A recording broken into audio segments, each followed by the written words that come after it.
Bom, nesse vídeo aqui a gente vai aprender como usar essa visão, onde a gente vai realmente modelar nossos elementos, que como isso aqui ocupa praticamente 80% de toda a interface do usuário do Blender, dá para perceber que é o elemento mais importante, né? Então, vamos começar a se situar.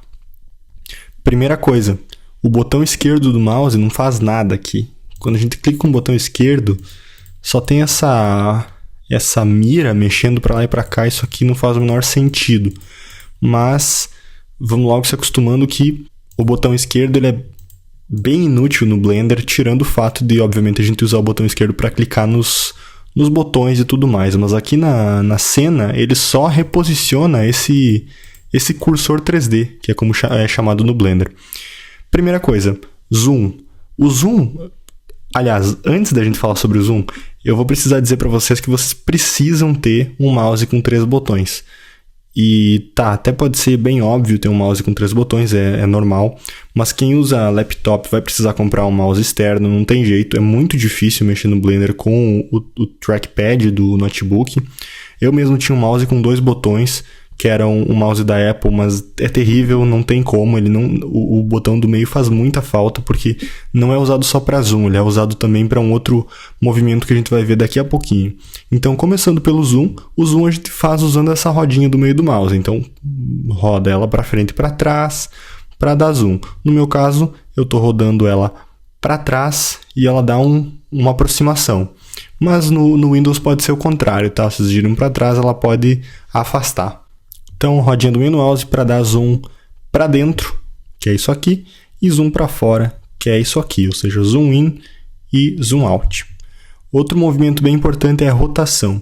A rotação ela sempre vai acontecer em torno do ponto mais central da tela. Nesse caso, o ponto central da tela é mais ou menos o meio desse cubo aqui. Então, quando eu clicar com o botão do meio do mouse, quando eu pressionar o botão do meio do mouse, esse barulhinho que vocês escutaram aqui, fui eu apertando o botão no meio do mouse. Quando eu mover o mouse, eu faço essa rotação ao longo desse ponto central.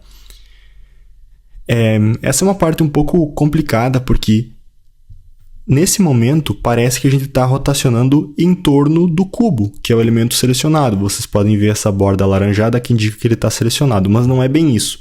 A rotação ela não acontece em torno do elemento selecionado, ela acontece muito mais em torno do centro da tela, do ponto central da tela, que nesse caso está coincidindo, obviamente, com o ponto central do cubo.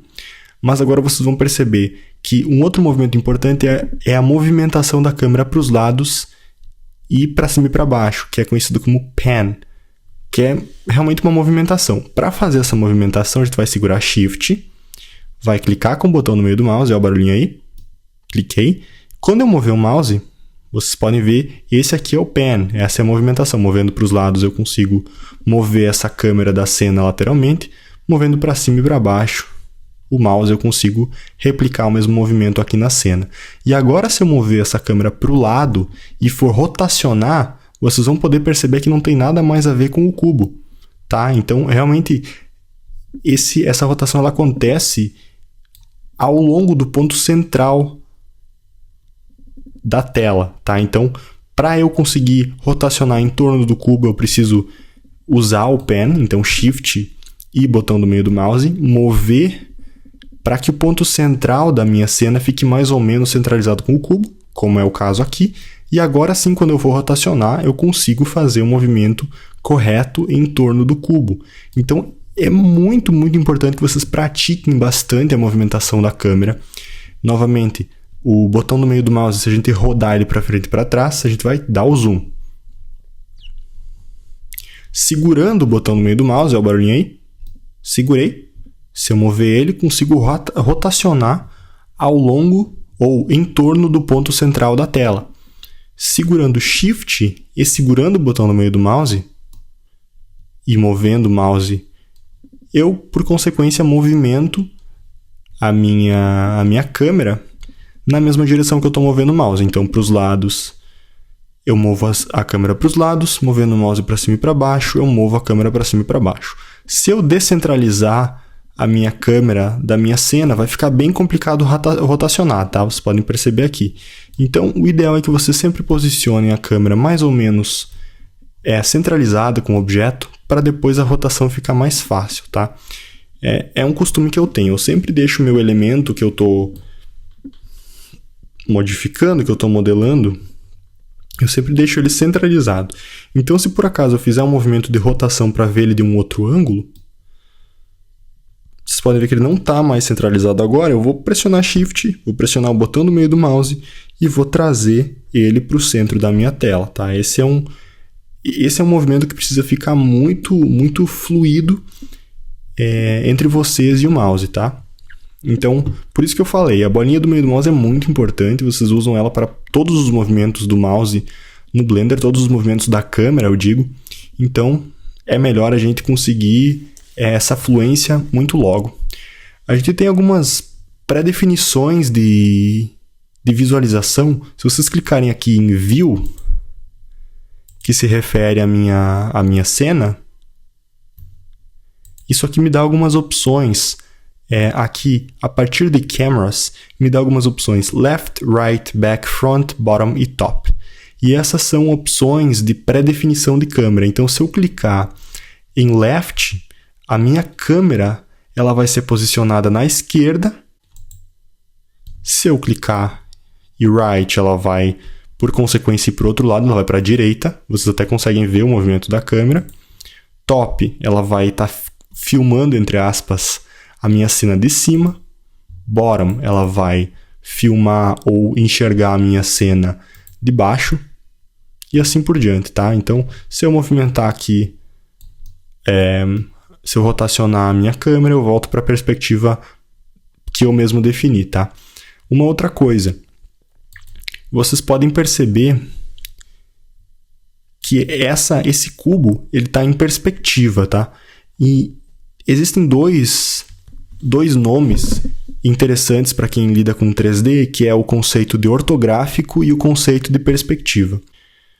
A gente tem que imaginar agora que o olho ele lança como se fosse raios partindo do olho, mas para todas as direções, tá?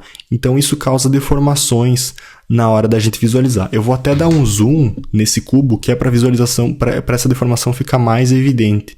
À medida que eu vou chegando perto do cubo, eu já não consigo mais enxergar a parte de trás, por causa dessa deformação, por causa como se fosse da lente da minha câmera, tá? Então essa deformação ela fica muito visível em perspectiva. À medida que eu vou chegando mais próximo, a perspectiva ela vai ficando mais forte por causa desse raio, entre aspas, que eu lanço em todas as direções. Só que existe um modo chamado ortográfico, e esse modo é como se os raios lançados pela câmera fossem todos paralelos entre eles, ou seja, todos em linha reta. Então a gente não tem essa deformação da lente. E para alterar entre um e outro, eu vou aqui em View, e eu tenho essa opção View, Persp e Ortho. É basicamente para eu alterar entre perspectiva e ortográfico. No momento que eu clicar, vocês já vão poder perceber no cubo a diferença. Olha aí, agora tudo ficou muito mais quadrado, tudo não depende mais da lente, da deformação da lente. Quando eu der zoom, vocês podem perceber que o meu cubo ele fica exatamente do mesmo jeito, não importa se eu estou perto ou se eu estou longe. E por que eu estou falando isso agora? Porque todas as modelagens, elas geralmente acontecem em modo ortográfico. É um modo mais fácil de visualizar dimensões, é um modo mais fácil de ver quando as coisas estão tão coerentes, e a gente muda para perspectiva para visualizar realmente como está ficando em perspectiva, porque é assim que todos os jogos em 3D visualizam o mundo. Coisas ortográficas são mais vistas em jogos bidimensionais que tentam retratar o mundo 3D. Por exemplo, SimCity, que é aquele jogo clássico, o SimCity 3000 e 4000. Claro que os anteriores, mas o 3000 e o 4000 são os que eu tenho mais experiência. São aqueles jogos que tentam retratar o mundo 3D, mas que na verdade são só imagens renderizadas ortograficamente, ou seja, sem essa deformação de perspectiva, para dar a impressão de que é uma coisa 3D, mas na verdade é bidimensional. Mas realmente nos jogos em 3D, jogos de tiro, jogos de RPG, Geralmente, quando eles são em 3D, eles utilizam o modo de câmera em perspectiva. Mas, só para deixar claro para vocês, modo ortográfico na hora de modelar coisas é geralmente o mais utilizado, tá? A gente vai ficar alterando entre perspectiva e ortográfico para realmente visualizar ou ter uma visão melhor de como o nosso elemento vai ficar quando a gente estiver colocando ele como um elemento gráfico do nosso jogo, por exemplo. Mas para modelar, para o processo de modelagem, eu aconselho e eu vou utilizar a visão ortográfica. E aqui em cima vocês conseguem ver qual que é o modo atual. Então aqui diz User, que é basicamente uma visão do usuário, e Ortho, que é ortográfico. Se eu alterar para perspectiva, vocês podem ver que aqui vai estar escrito Persp. Outra coisa que vocês podem perceber é que, por exemplo, quando eu coloco a minha câmera centralizada no topo da minha cena, então clicando aqui em View e Top, vocês podem ver que a minha câmera vai para cima. Em perspectiva, acabei descentralizando. Em perspectiva, quando eu movo para os lados, eu consigo enxergar as laterais do meu objeto, justamente porque eu estou em perspectiva, tá? Mas quando eu altero para ortográfico, não importa para onde eu mova, eu sempre vou ter uma visão mais bidimensional. Isso é um dos pontos fortes de modelar em formato ortográfico, porque a gente não tem essa visão das partes laterais do nosso objeto. A gente consegue focar justamente aqui na parte superior. Eu posso mudar para a parte frontal, por exemplo, desse cubo, e eu só enxergo a parte frontal. Tá? Esse é um detalhe bastante importante também.